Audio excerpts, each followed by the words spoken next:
Какви са най-важните първи стъпки, които всеки новодошъл трябва да направи за живота си в Германия? За теб сме събрали топ 5 неща, които ще ти помогнат бързо да се ориентираш и да започнеш живота си в Германия. Здравей и добре дошъл в нашия канал. Тук ще намериш полезна информация за финансовите аспекти на живота в Германия. От спестяванията до застраховки и управление на разходи като новодошъл. Решил си да се местиш в Германия и да започнеш тук нов живот. А може и просто да си дошъл с идеята да учиш или да поработиш известно време. И в двата случая това видео ще помогне да се ориентираш какво трябва да направиш първо и кое е най-важно за теб, за да започне новото ти приключение без излишни проблеми и глоби. Първата и най-важна стъпка на твоя нов живот в Германия е адресната регистрация. Това става в най-близката община или така наречения Bürgeramt. Имай в предвид, че масово искат предварително запазен час, а за такъв се чака доста. Затова те съветваме да действаш бързо, тъй като документите за адресна регистрация или така нареченото Meldebescheinigung те ти трябва за всичко останало.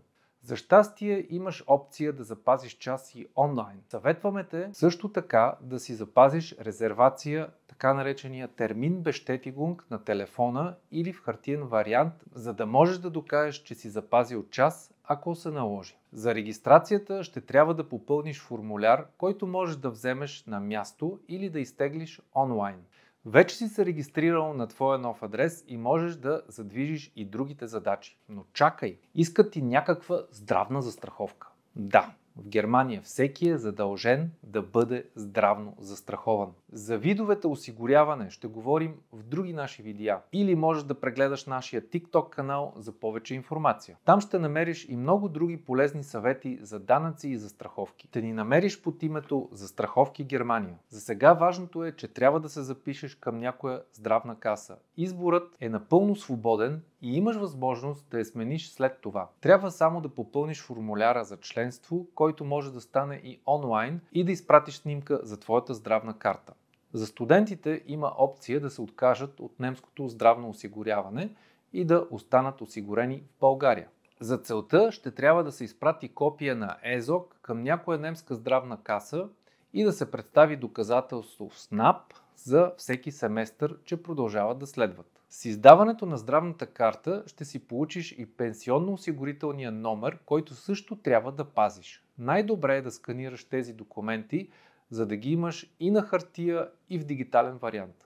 Следващата важна стъпка е да си направиш немска банкова сметка. В Германия масово се плаща с така наречения директен дебит или SEPA. По технически причини на много места ще искат задължително немски IBAN, за да може да си направиш SEPA плащането. На нашия сайт застраховки.de можеш да сравниш услугите и таксите на различни банки. Ако ползваш Revolut, можеш да поискаш да ти издадат немски IBAN.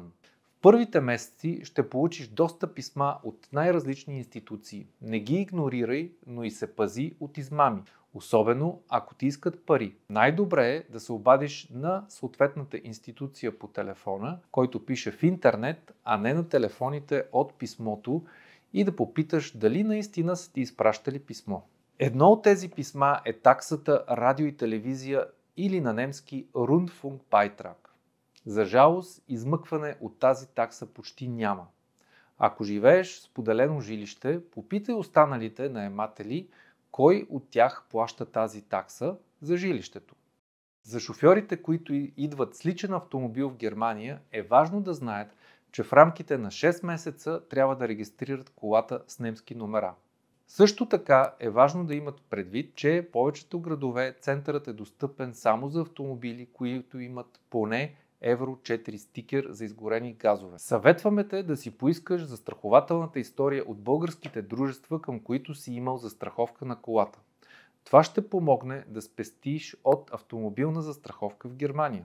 Принципно е много добре да си направиш някои от най-важните застраховки възможно най-бързо. Такива са гражданската отговорност за трети лица, застраховка за трайна нетрудоспособност и в зависимост от твоята здравна ситуация допълнителна здравна застраховка. За тях ще направим отделни видеа, но ако те интересува още сега, ни се обади за безплатна консултация.